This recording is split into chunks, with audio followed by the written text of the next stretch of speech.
I wouldn't have given any of this crap a second thought until we discovered it. I have no idea that anybody would be stupid enough to try this stuff until we found a little measurement on it. But there are some unifying features here, actually, in all of them. There's asymmetry in design, from the overbalanced wheels. You'll constantly hear this in this crazy little world of perpetual motion over units. Special magnets. I know how to doubt the magnets so that they perform. And another very common theme is time-based electromagnetic pulses with no counter EMF in the coils. So they're fairly consistent. You can take a couple of views on this. You can take there's no smoke without a fire, or there's always wackos. Most people would say there's always wackos, but you can take these three themes and find a fairly consistent thread through all the claims. So, orbo, our crazy technology, is an interesting thing because we started it probably in the same way a lot of the other people who got involved in it with anomalous measurements. But I think that we approach this in a slightly different way. We approach this as something that we neither set out to achieve or necessarily wanted. So we approach the anomalous measurements in what I call classic Victorian science. Yeah, the apple falls, you've got to figure out why the apple falls.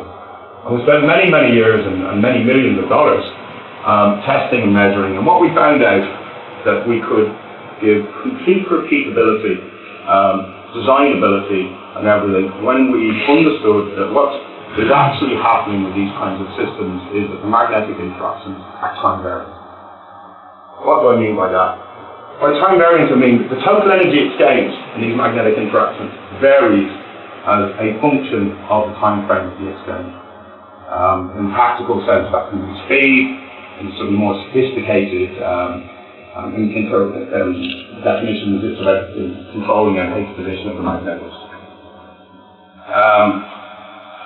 But the time variance itself is not sufficient. And I'll come back and again I'll say that when we looked at the people who claimed they have to have special magnets, and we got a couple of these special magnets, and what we found is that the time response of those magnets was completely different than other magnets. So we kind of began to say, well, hang on a minute, maybe these other people aren't as crazy as people thought they were. That there is actually certain material combinations that work better in terms of varying speed and interaction. But that in itself wasn't enough. We had to apply asymmetric, in terms of real physical systems, asymmetric fields to this kind of variance. And when we did that, we found it really difficult to balance the energy in a transaction. In fact, we couldn't. But I will warn people a little bit about this. First of all, because we went off and started talking on the internet about this, as we do, very loads to do with our life. But the time variant nature of magnetic interactions is not actually a new feature. I think it's been known for probably 140, 150 years. And the time variance is classified under a magnetic effect called magnetic viscosity. And magnetic viscosity is what it sounds. It's like a viscous reaction of magnetic materials. But again, when you dig a bit deeper, you find that the term viscosity tends to cover a whole variety of effects and time-based effects in the world of magnetics. The typical understanding of magnetic viscosity is the delayed magnetization response to material. So if I have a magnetic field here and I pop a material into it, it doesn't immediately respond. There is a defined time delay. And the reason to have that time delay is that the domains within the material take time to rotate and align, and hence, the magnetization response isn't actually that fast in bad materials. There's been an area of research, primarily in the magnetic recording industry, and when people started to use tape drives, they found that, the speed of the tape is determined by the viscosity of the magnetic material they're using. So an awful lot of money and research went into developing materials that have faster magnetic responses. So again, none of this is per se new science, but it's not what we're talking about. When we use the term viscosity, we're referring to something different. It looks the same, and it feels the same, but it's quite different. And what we're referring to is slow magnetism. Oh my God, what's that? Well, Again, if you're into your science, you'll know that several years ago they discovered slow light. They can actually slow light down and nearly bring it to a standstill. And what we found that in our interesting interactions, or the ones where this phenomena demonstrated itself, is exactly what was happening. Is that the rate of propagation of the magnetic field was changing drastically. And we further developed this now where we can actually control the rate of propagation of the field, and we can bring it all the way down to, probably, 10, 15, maybe 5 meters a second. And that's still pretty fast. But when you consider a magnetic field in a vacuum travels at 300,000 kilometers a second, pretty much got the rates up. And when you, by the way, for anybody who's into their magnetics, the rate of propagation is directly linked to the position of the target material on the 10 Hz curve. That's its magnetization for 5 years ago. So if you measure the rate of propagation through material, and you look at the rate of propagation will change as a function of the NH position.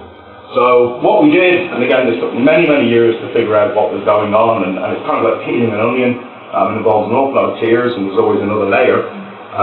But at the end of it, what we found that was really happening here is that we were changing these kind of anomalous interactions that we really didn't understand. What was really happening is we're changing the rate of propagation of the magnetic field.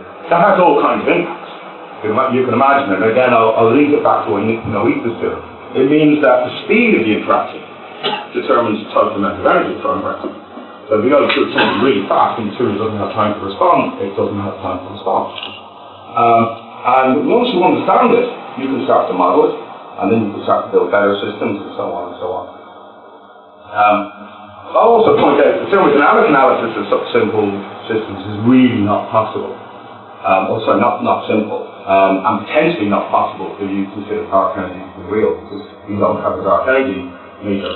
But when you do a full thermodynamic analysis of this, which we've done many, many times, there's a magnetocalorific effect, which some people may know about, which is when you put a material in a magnetic field, it heats up. So you've got all kinds of heat transfer and real thermodynamic things going on in the magnetic transaction.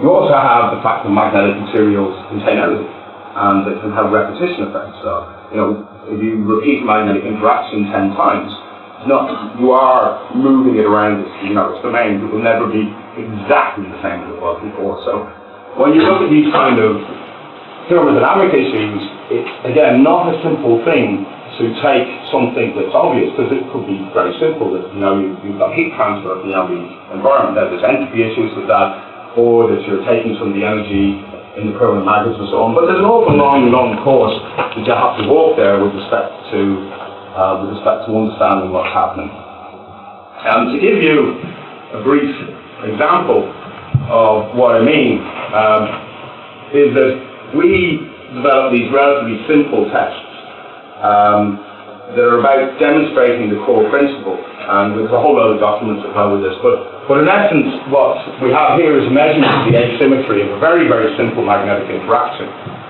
which I shall show you here. Bear with me. And what it is a very simple thing. It's a piece of soft ferrite material, a neon magnet, and another neon magnet. We measure the energy rotating through 360 degrees, and it should be zero minus any friction. And what we do here is we move this in this direction in very defined steps, and that in essence changes the symmetry of the system. This configuration is simple yet complicated because it's designed to demonstrate different propagation rates between the two neon magnets. Remembering that there's one magnet here and one magnet here. And as we adjust the distance, what we find is that where we're perfectly symmetrical, the error rate here, by the way, is about 0.9 millijoule. What we find, we're perfectly symmetrical, no results, and that we go through this classic function bit. So as we step this, and each of these points represents the energy differential of a rotation, we find a very clearly defined magnetic response. What we also find, strangely enough, is that when we do the maths, using Maxwell and so on, exactly the same results. Perfect fit between mathematical simulations. We use a pretty expensive and complicated simulation package, and we get identical. So we have complete uniformity between the core effect experimentally, and